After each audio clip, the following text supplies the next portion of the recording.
Gljive danas vode glavnu riječ.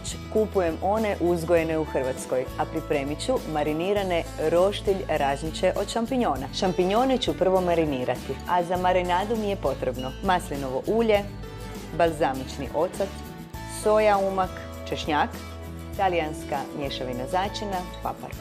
Šampinjoni imaju niske razine masti i ugljikohidrata, nemaju kolesterola, dobar su izvor vitamina, minerala i antioksidansa. Ostavljam gljive da se mariniraju barem 15 do 30 minuta. A jeste li znali da su gljive bogate vitaminom D? Navodno, ako kupiš obične šampinjone, staviš ih na sunce s klobucima prema gore, samo 15 do 20 minuta njihova razina vitamina D će se drastično povećati jer ga nastavljaju sintetizirati čak i nakon što su ubrane. Volim svoj pametni uređaj koji mi omogućava da danas sa jedne strane roštiljam, a s druge strane pečem. Imam neke ideje za salatu, pa ću s druge strane ovog uređaja staviti lagano prepeći komadiće šampinjona.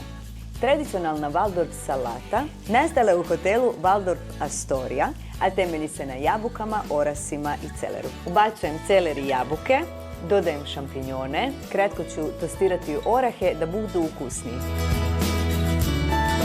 I za kraj prefin preljev. Dodajem majonezu, bacujem grčki jogurt, malo meda, sol i papar. Radi punine okusa salatu ćemo staviti pola sata u hladnjak da se ohladi i da pusti sve svoje sokove. Za malo slatkoće dodat ću i par sušenih grožđica. Šampinjoni daju onaj potrebni balans i dubinu u ovoj salati čineći je konkretnijom, tako da može proći i kao zaseban obrok.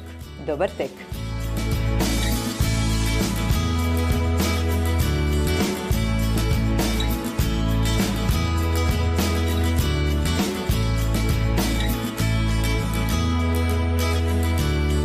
Čišćenje i sjaj, njega perilice, sve u jednoj tableti.